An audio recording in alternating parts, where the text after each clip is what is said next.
We'll have to talk after. You're live. Hello and good evening to our Semester at Sea community. Thank you for joining us for the latest installment of our Wavelengths Alumni Series.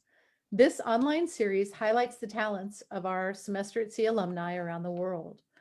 We feature an alum from a different industry career field every other Wednesday at 5 p.m. Mountain Time here on our official SAS Facebook page.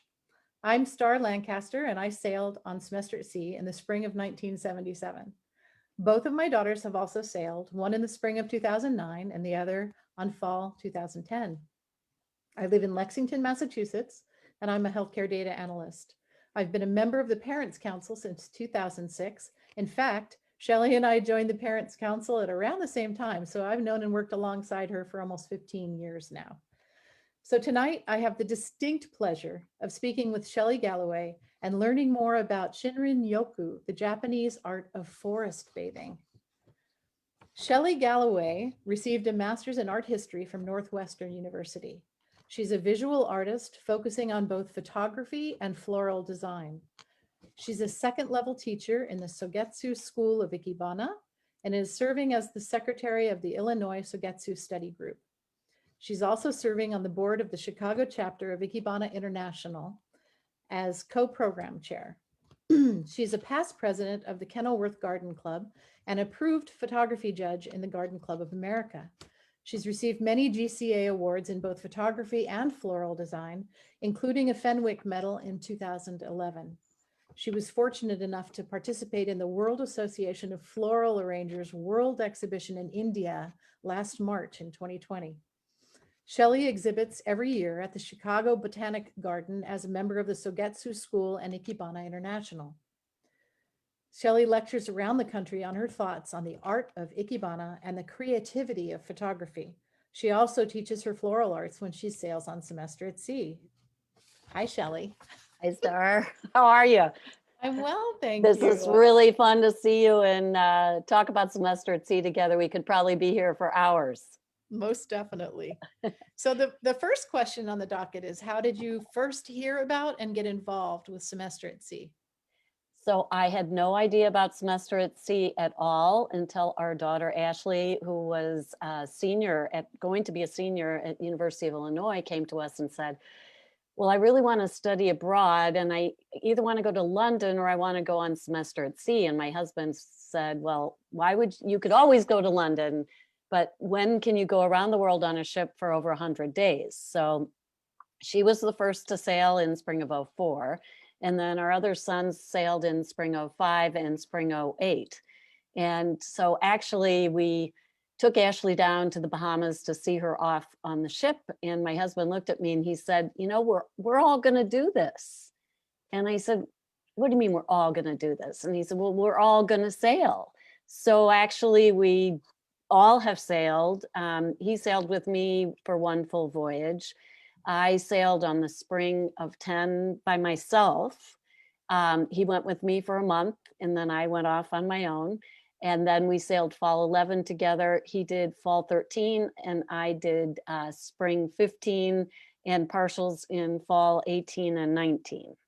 So when our kids were sailing, we did every embarkation, every parent trip, and every debarkation. So, it kind of gets in your blood and you just, have to do it.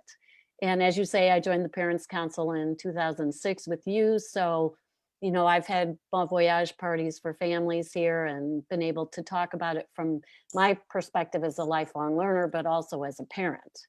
And now I'm on the Lifelong Learning Council. So, and we've even taken my mother-in-law, who's now 97, and she sailed on a couple of voyages too. So we really all have sailed.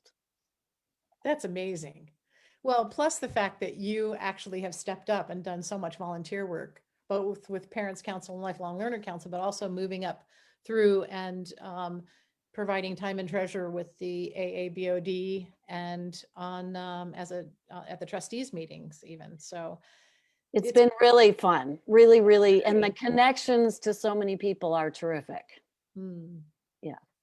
Oh, that's wonderful. So tell me tell me a favorite story or the thing you like most about Semester at Sea.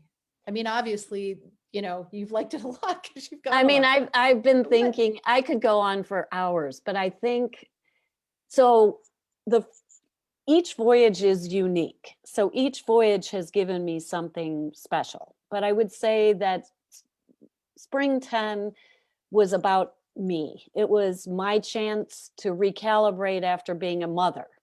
It was my chance to go back to school and explore who I was. So it was about recalibration. And one Oh, of the things offered on that voyage was started by one of the RDs, and it was spiritual dance. And all of us met in the Union, and it was dance meditation. So mhm. this is a shout out to Jen Finn if she's anywhere in the world. She would start out very slow. First, you would gather in a circle and you'd share your feelings. And then you'd start slow to music and she'd have you pause. And you'd find somebody next to you and she'd say, share your joys, share your sadness. Well, I might be doing that with some 18-year-old boy and thinking, what's he thinking looking, but it was an incredibly bonding experience. And then at the end of the dance for that day, you would sit and share your feelings again. And that really drew the shipboard community together. So I would say, one of the things that I think is most important about Semester at Sea is the shipboard community, the mixing of generations, of international people, the crew, the faculty, the staff, the lifelong learners, the students. And, on each voyage, I've had an extended family that I've adopted, and it's 13 to 15 kids, and we meet in between each port. And that shared experience is just incredible. So that would be one. Mhm. And the second one, I think, was also on that first voyage. Was my son said, Mom, if you can sign up for a trip where there are not a lot of people going, that's when you get the most magical experiences. So there was a trip down to Nagercoil, which is near Kanyakumari in the southern tip of India. And in Kanyakumari, it's the conjunction of the Arabian Sea, the Indian Ocean, and the Bay of Bengal.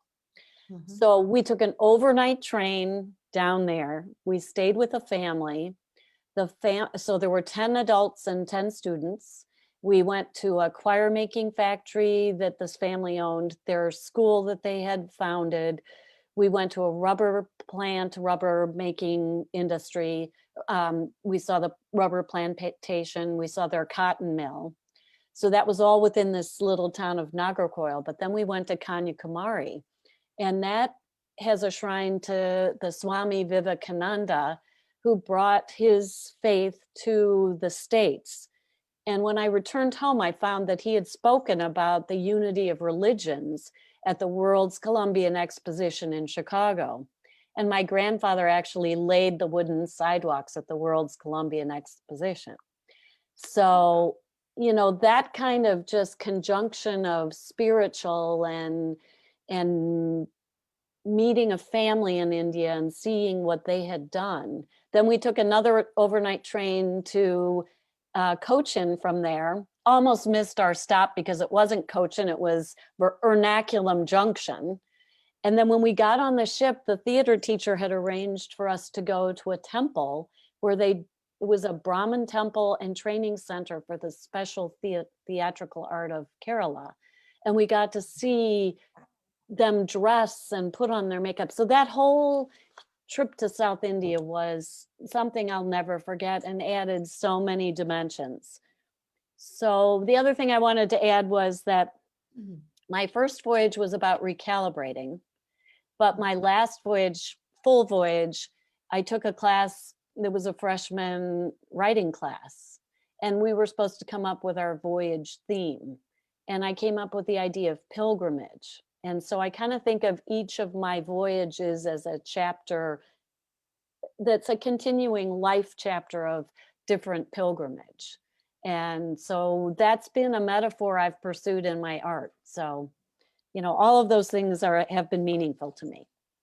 I'm thinking that some of these favorite experiences you're describing are going to feed into your interest in Shinrin Yoku. Right. So I'm Absolutely. wondering if you can kind of take us on that path, unless you have any other favorite experiences about semester at sea you want to talk about. There are But just so many. Maybe we come to it at the end and you can share yeah, some of yours too. So my parents were quite older parents. My mother was 42 when I was born and my dad was 67. So your typical play, was not what we did. We play acted the opera, the Puccini opera, Madame Butterfly. And I was Suzuki and my mother was my maid, Cho Cho San. And so, or vice versa, I can't remember the titles right now, but, so Japan was always something that was kind of in my growing up. And I loved little tiny, beautiful pieces of artwork. And Japanese craft is just something absolutely special. And it was always a very, I always was drawn to the Asian cultures, I think.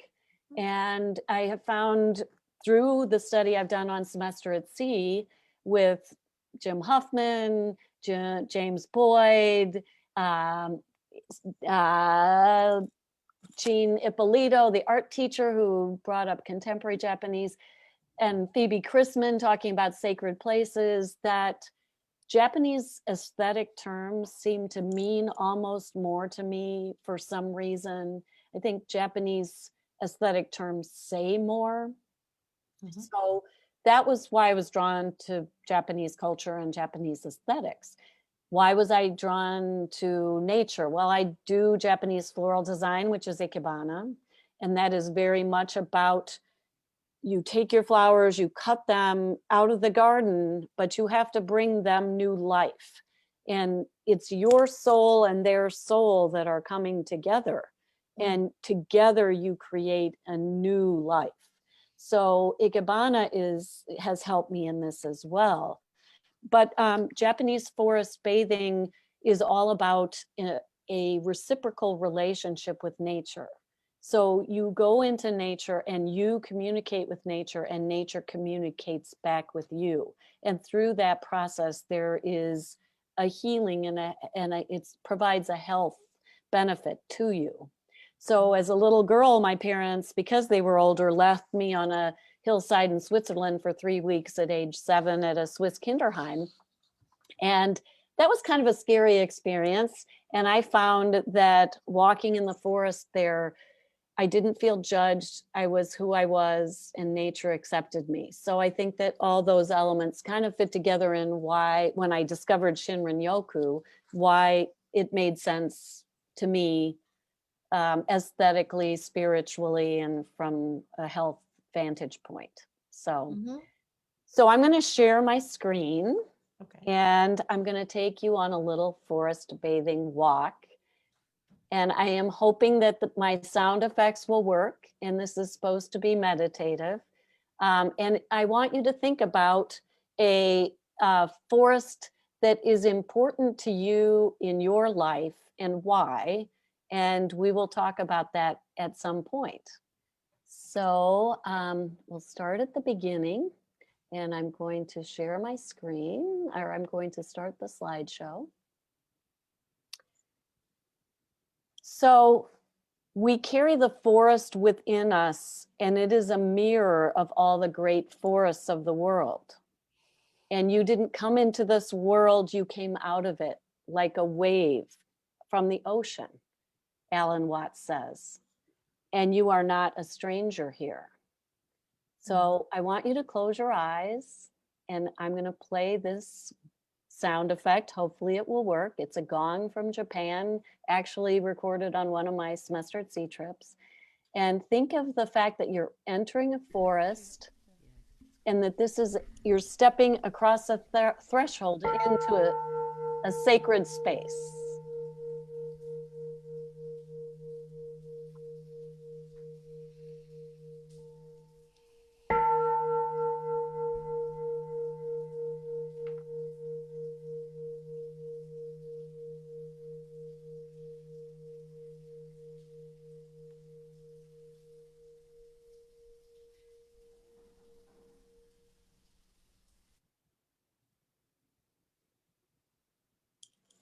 So the basic underlying premise of Shinrin-yoku is that we are all part of the natural world.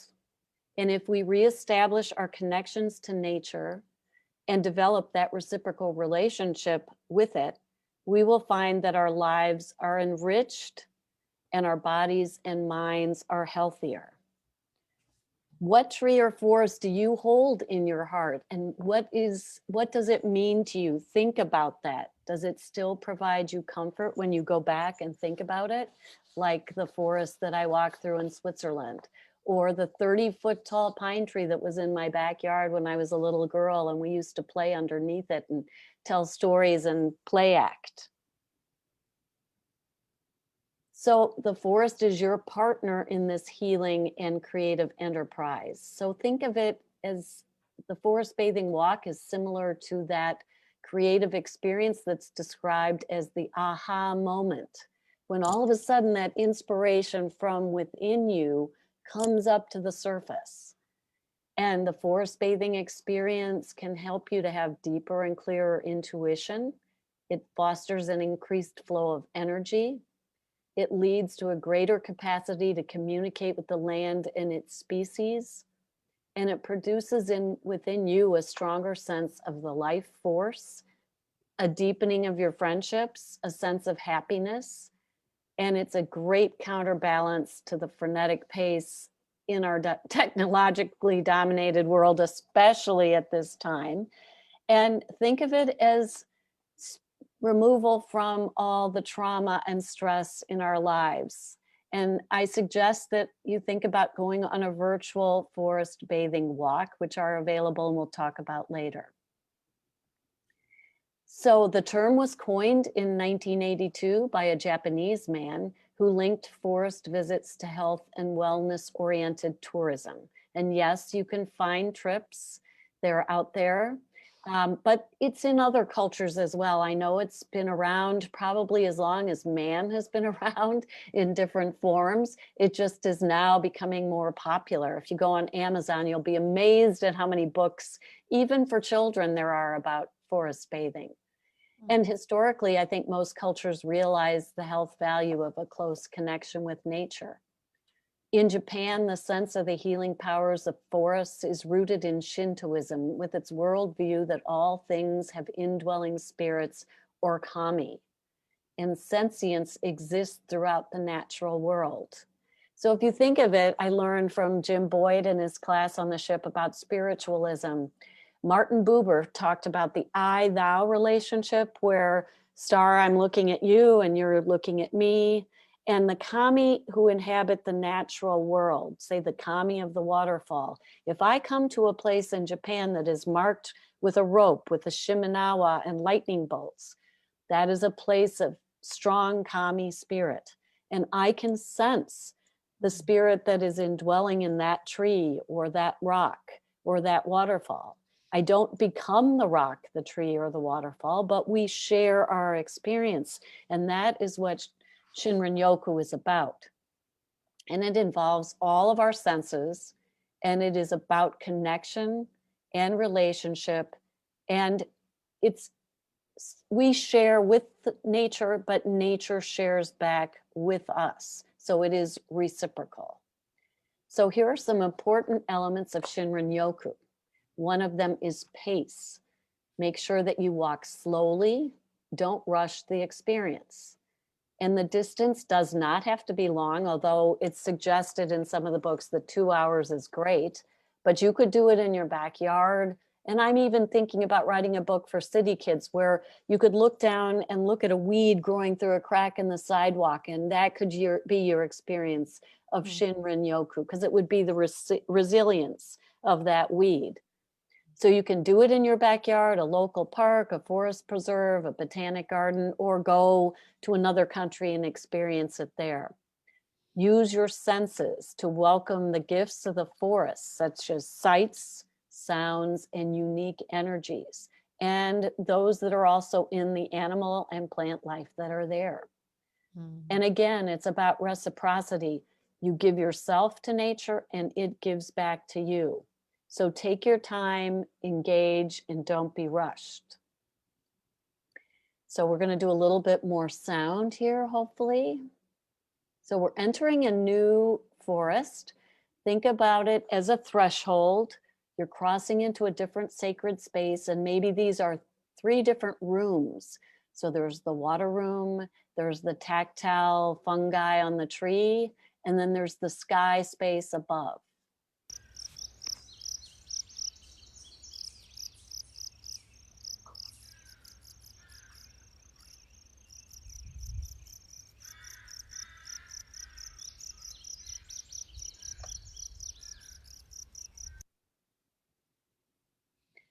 So here are 5 steps to Shinrin Yoku practice.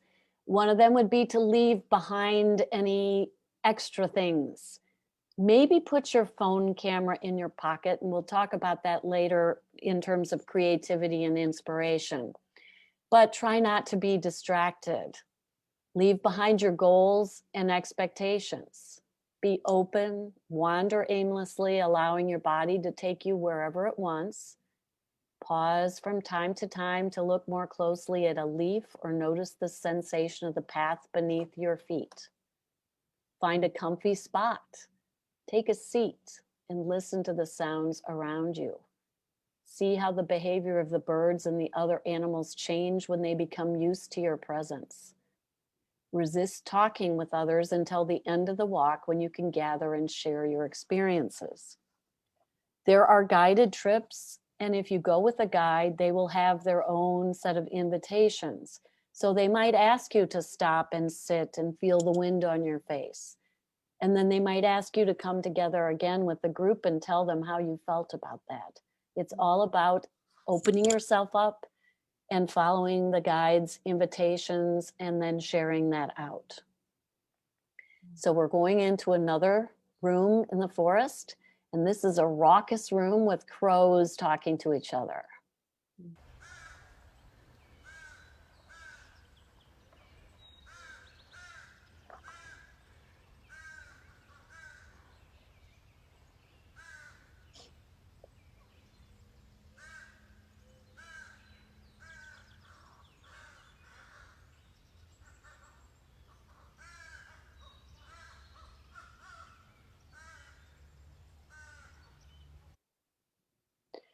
So some Shinrin-yoku guides and practitioners have specific rituals and prompts. And as I said, you can learn about them through a specifically guided trip or buy a Shinrin-yoku book and look them up and practice them yourself. So you can look high up in the sky and register what you're seeing, as in the pan on the left, or you can look really close down below. You can even carry a mirror with you and put it under the leaves and see what you see underneath. Remember that you are introducing yourself to nature in your own way, and feel free to express yourself.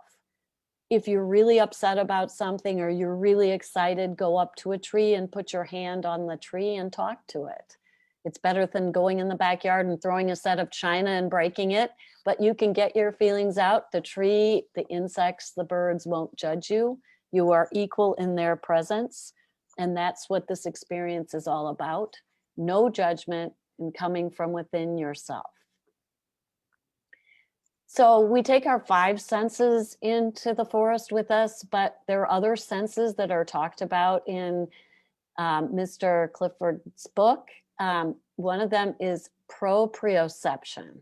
So I want you all to put your arms up over your head and push down. So you are actually pushing through air. So your body is inhabiting a space. So that's something that you can try practicing out in the woods. Mirror sensing is sort of what I was talking about with the I-thou relationship. What is the tree sensing and what does it sense about me? Body radar. That's sort of a sense of beckoning or calling. What in this environment is calling me out? Where do I want to walk? What do I want to see? What mood am I in? Imaginal sensing is when we sense with the totality of our imagination. And that really comes into play when you're quiet and you let the wind blow. And then there's heart sensing, which he describes as the most ephemeral, the unique moment that is now. Feeling into the question of, what am I feeling now? And it combines with seeing and hearing into a sublime sense of knowing where I am at this moment. So these are two images that were suggested by the forest. One is the motion through the grass on the left, and the other is a reflection of an ikebana piece that I created, and I just took a picture of its reflection in a piece of mylar. So Shinrin-yoku can inspire us in our own creative endeavors. And so invitations and acknowledgements, as I said, are part of the guided experience. You can share your experience with others in your group when you're asked. It's important to be sure that you feel you've been heard and witnessed in your journey, whether you're sharing it with nature or with the other people on your walk. As I said, engage with the forest and communicate with the birds and the trees. Share your feelings with them. And if you're with a group and have an opportunity, share with them as well. You can experience natural thresholds or create your own. Put a stick to mark a crossing, step over, and change the mood. So we're going to enter another room. So in the forest, pretend you're putting your stick there, and this is a new threshold you're crossing.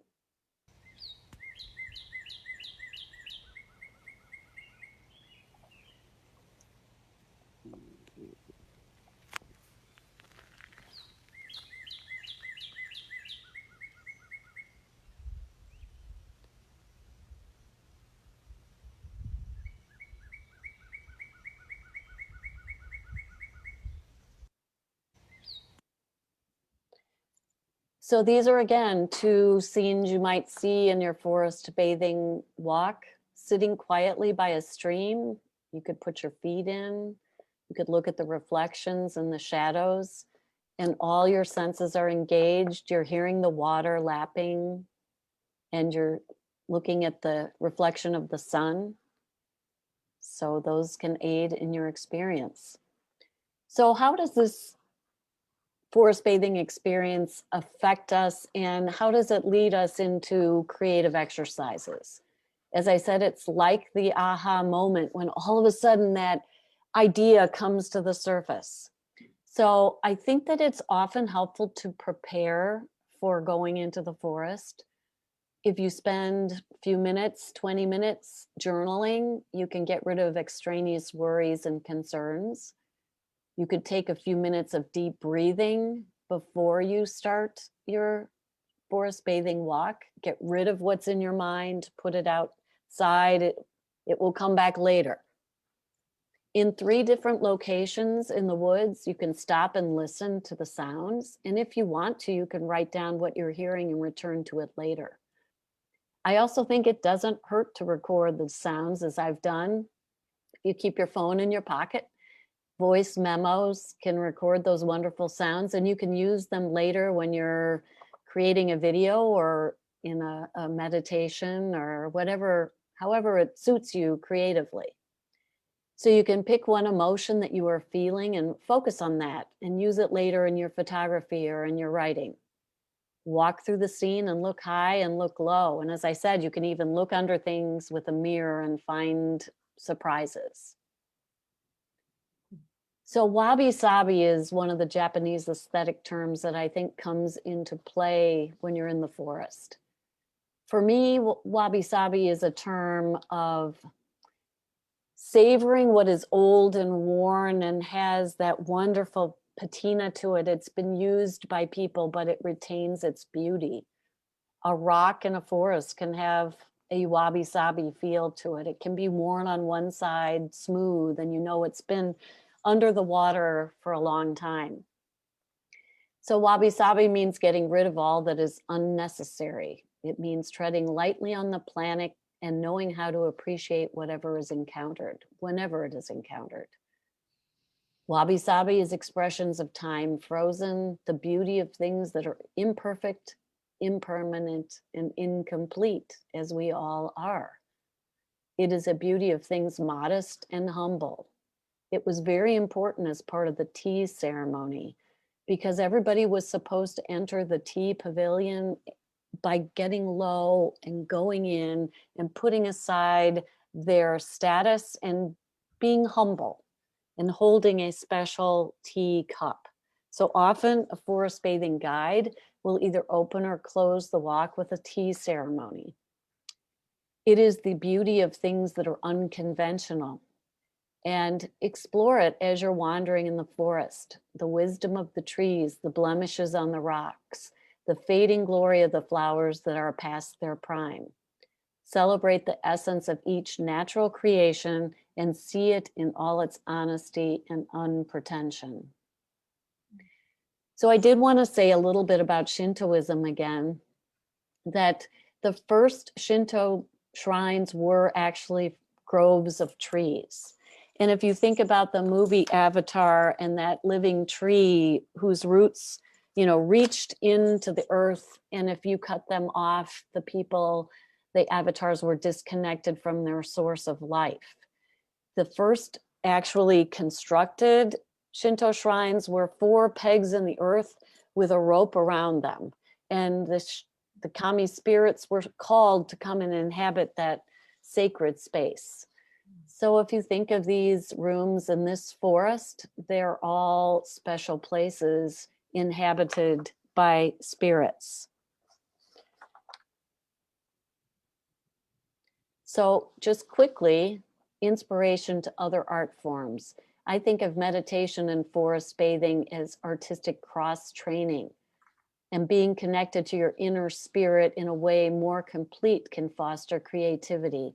Looking closely at nature's shapes and colors and patterns can be fertile ground for other artistic pursuits. Relaxing into yourself can provide you with inspiration that is deep and subconscious. And taking time out can be creatively fruitful. So I've kind of talked enough about this. I think I'm going to stop the share for a moment and ask you, Star, if you have any thoughts or questions, and then we'll go back into the share and I'll show you a final video. Shelley, this has been a magical journey that I'm not sure I was fully prepared for. What a wonderful, I realize at some level that I've been doing this my whole life, right? And I'm sure we all have in our own way. Growing up in the desert of Arizona, right? My forests were cactus. Right. And the small blossoms that come in the spring. Mhm. And the joy that one can feel from noticing, all the levels of life around you. I'm totally inspired. Thank you. So one of the things that I kind of looked into was mythology and the role of trees. And so I know it's very important in Japan. So an Iwakura is a sacred tree. And as I said, the earliest Shinto shrines were groves or forests. And in Norse cosmology, because I'm Norwegian heritage, there is a tree called Yggdrasil. That's probably a terrible, pronunciation, but it is similar to the tree in Avatar, where it's the central cosmic tree, and the rest and the well-being of the cosmos is dependent upon the tree, and it's kind of like different worlds stacked around that tree. So I think if we were to explore that metaphor, we would find it in almost every culture, that whether it's and I go back to Phoebe Chrisman's Sacred Places class on my first voyage, that I hadn't really known about liminal spaces. And that has become a metaphor for me. And in Japanese aesthetic, the term ma is about what I would call empty space or negative space. But when I talked about it at an Ikebana program, they said, no, it's not negative. So I think of it as expectant space. Mm. So liminal spaces are spaces that kind of are a transition between one understanding and another understanding.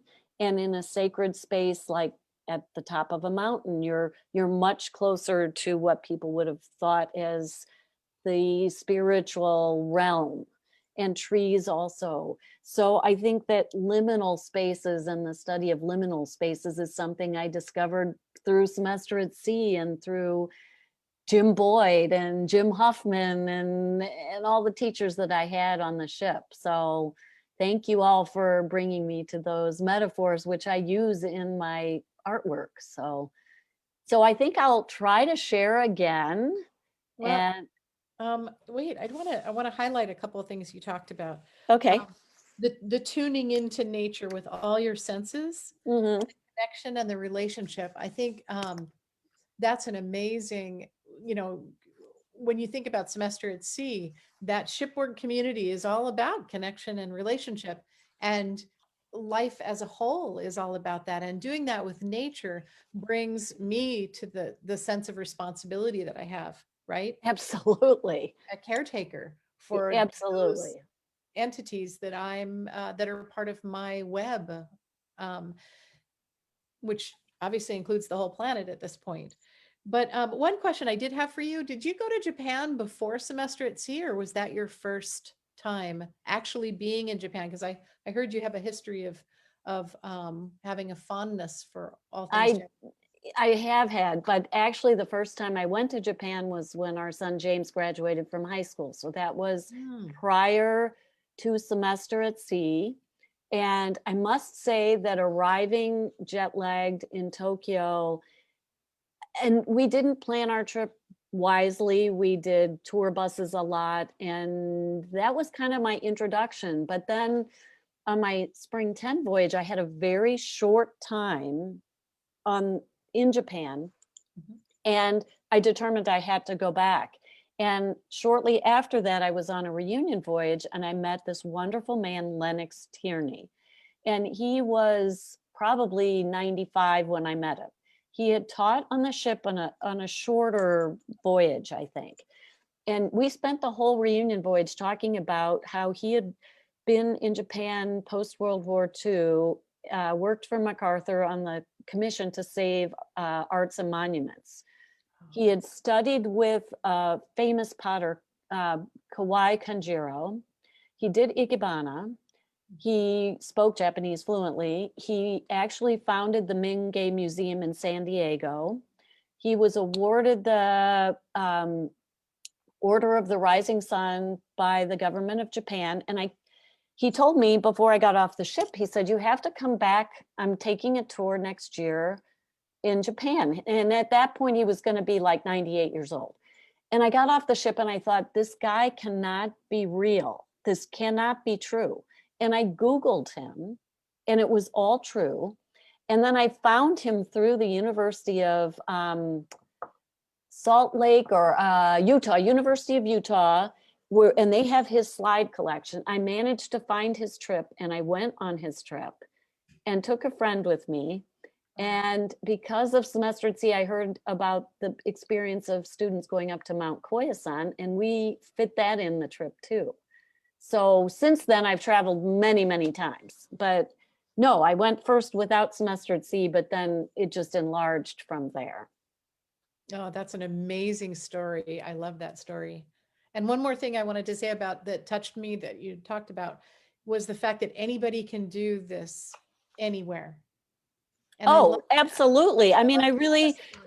I do think I might kind of like to write a book for city kids because I really do think if you look at the nature, even in the cracks of the sidewalk, you can share something with that. And I think I might, I don't know if I said it in this program, but I'm accepted into the program to be a licensed guide. And I'm trying to think of ways that I could share that with children in my community.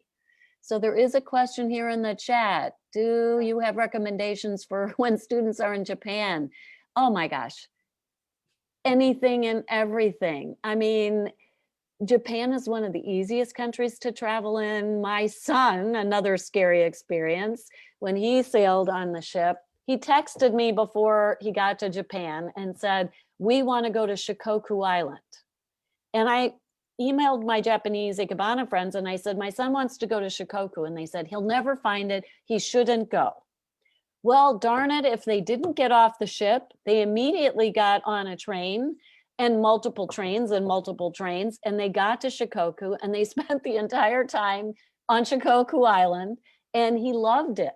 So Japan is easy to travel for students, maybe not affordable, but the trains are fantastic.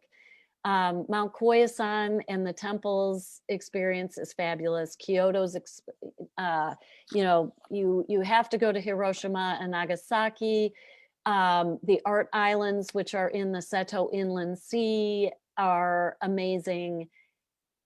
If somebody wants to send to me a message on Facebook, I'll plan their entire itinerary for them because it just never stops. And I was listening to a program last night by Pico Iyer, who's lived in Japan for 30 years, and he keeps his tourist status because he likes to feel like he's still a tourist. And I loved his description of going to Starbucks and McDonald's in Kyoto. And he said, don't ever be embarrassed going to places that you share from your own culture, because you're going to learn something about their culture just in the differences. So anything that the students want to do, stay in a capsule hotel, I would say, going to a Japanese inn, just anything is fantastic. I will tell you that my daughters both went on semester at sea and went to Japan, and my son didn't go, but for his 30th birthday, one of my daughters took him to Japan. That was her favorite place. So she wanted to share that with him. And his name is Forrest. So this I know, I just love that. I love that start. So I'm going to try sharing once more. We'll see. And I'm going to take you to the end of my presentation for a video, because it does talk about one other thing I learned on semester at sea is sound editing. And I took a music and everyday life class with Eric DeLuca. He was a sound artist, and he had us do sound walks in every port. And I must say, it's changed my life, because if you listen to those sound walks, and I have one that I recorded in Japan on my website, which is shellyhgalloway.com, if you want to listen to a sound walk in Japan. It's too long, it's 7 minutes, but it recalls so much about Japan from every angle. The quiet on the train, nobody talks, and you just hear the train sounds. But then you go into a pachinko parlor and it's like sound overload. So sound journaling is an amazing thing. So let's see if I can do this. Okay, we're going to go back to the PowerPoint. We'll see if this works. And I'm going to oopsie. I'm going to try to take you through very quickly if it will let me. It's going to be a minute here. We have to go through all of those are Ikebana arrangements, and this is about photography, but we're going to go fast because we're running out of time. Oh, Shelly, I think we're okay. I don't want to miss anything. These are just little rooms. So when you're out in the forest, think about the light. Think about taking pictures of what's not there. Take a picture of the shadow of something.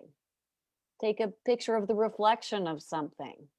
And these can all be experiences of Shinrin-yoku as you're walking. Keep your background simple and look closely at small things in the forest and big things. So this is my video that's kind of inspired by a Shinrin-yoku walk. And it's also somewhat inspired by COVID. So there's a little bit of sadness, I think, to this. So.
So thank you for taking a walk with me. Wow. That was a meditation unto itself. Okay, I have to figure out how to stop my share. Okay, there we go. Good. Shelley, that was just wonderful. Just Well, wonderful. I want you to teach a class and I want to be a student of yours. oh, well, thanks. Well, there's always more time, and I would love to offer this as an evening seminar on semester at sea when I sail with you next time, Star. You say when and I will be there. I'm not even So kidding. we have to talk about this being now it's your turn, which is for all the lifelong learners and parents who haven't sailed or want to sail again. Oh, there's another question. Can we talk about the lifelong learner and parent councils? So Star, why don't you talk about parents and then I'll chime in about lifelong learners. Well, the Parents Council is a group of people who are, their mission is to communicate, to create channels of communication and best practices so that parents are comfortable sending their kids and are able to be in touch with them and have the confidence that they know what's going on when their kids are on the ship. So that's all. We created a handbook for parents and we do calls with the parents. We're just a resource, I think. When I went in 1977, I learned about it from my mom, and she knew absolutely nothing and hardly heard from me, obviously, on the whole trip. It's very different now. Parents have different relationships, as you know, Shelley, with their kids, and they expect more of an engagement, and they're also worried, and rightfully so. So it's important to have um, for them to have someone to connect with and talk to about the experience. And a couple of us, in fact, many of us are voyagers as well, who then sent their kids because once you do it, you definitely, right, Shelley, it's contagious. Semester at sea, you want everybody you love to experience it. Um, so that's the mission and the function of the Parents Council. It's a wonderful group of people, and we have a lot of fun trying to figure out, ways to be there for parents. There's in good times, not COVID times, we do bon voyage parties like Shelley has had at her house, or welcome home parties, and it's a way to just create community outside the community of the ship. So that's our goal. You want to talk about the lifelong learners? Well, I was also going to say that I did the idea of the parent trip because it used to be parents and alumni. So on the spring '04, it was a combination of parents and returning alumni. But now it's more parents. Of course, the students join, although a couple times I've gone where it's the parents and the students didn't join, which was different. But those parent trips are amazing. And a lot of friendships are formed. And it's a good way for parents to decide if they want to continue to be involved and join the Parents Council themselves. But the Lifelong Learner Council is for those who have sailed as lifelong learners. And in case people don't know what that means, there is a group of people over 40, I would say, but now there are also families with their young children who are doing this as lifelong learners. And you can do a whole voyage, or you can do spotlights, which are partial voyages, and you get to be part of the shipboard community in either capacity.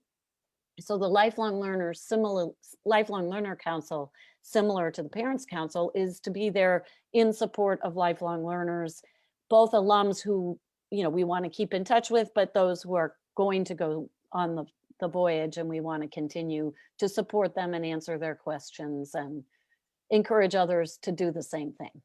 Shelley, I haven't been on a voyage yet as an adult, right? As I went as a student, and I'm looking forward to going. But one of the things that I love, and I always tell students when I'm meeting with them that they should definitely do this, and you've done it. Can you tell us more about the shipboard families? Oh yeah, I mean, it's incredible. It's usually brought up at the opening evening event where all the clubs and activities are talked about. And so they asked the students to sign up to be in an extended family. So I've made the mistake, I think, in a sense of when I've spoken to a parent bon voyage party, I tell all the parents to tell their students to sign up to be in an extended family. That's maybe not happening as much because the bon voyages are overseas, but it's definitely brought up in activities nights. And so the faculty, staff, and lifelong learners adopt students.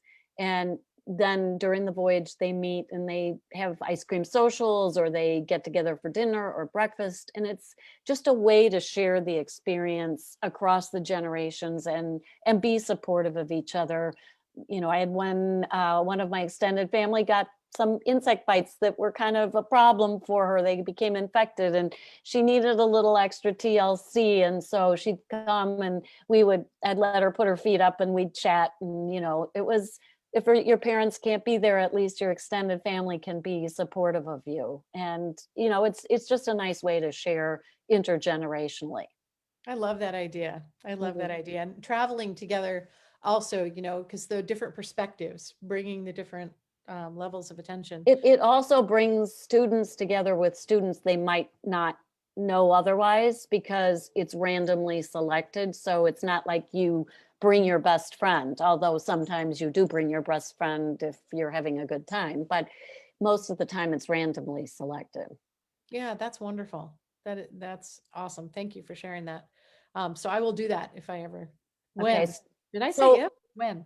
when? So I think we're probably close to the end unless we have more questions.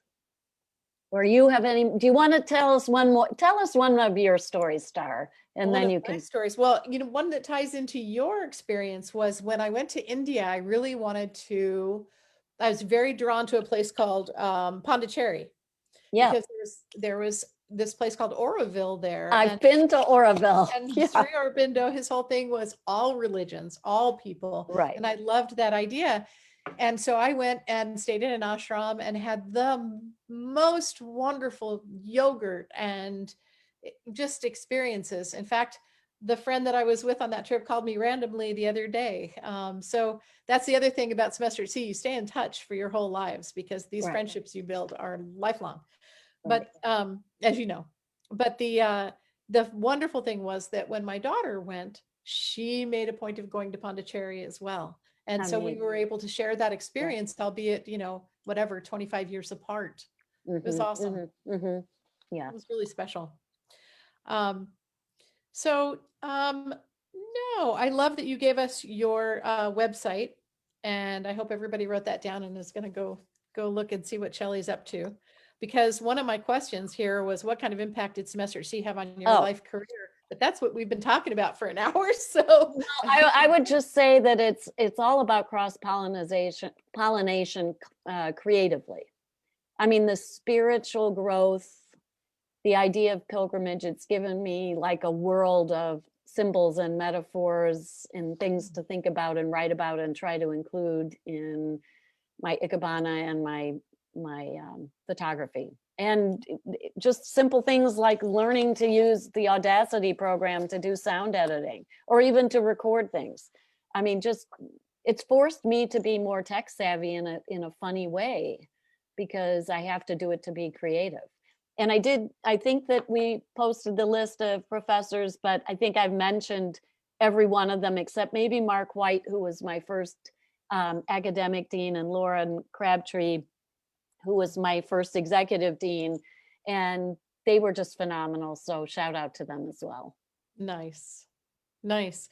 All right, Shelley, it's been such a pleasure to spend time with you, And honestly. And I'll wrap up unless you have any final thoughts. We no, I good? think that's good. I think that's Thank you good. so much Thanks, for Star. sharing. This was really fun. It It was was fun. awesome. Yeah. So thank you to all of our SAS alumni and friends for joining us this evening. And as you consider to giving back to causes that you care about, we'd like to remind you that Semester at Sea is a 501c3 nonprofit organization.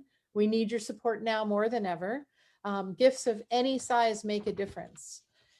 Join us Wednesday, March 3rd at noon, not at 5 o'clock, but at noon Mountain Standard Time for a State of the Institute follow-up question and answer session with Semester at Sea President and CEO, Dr. Scott Marshall, who's amazing, and Vice President of Advancement and Chief External Affairs Officer, Audra Brickner, who's also awesome.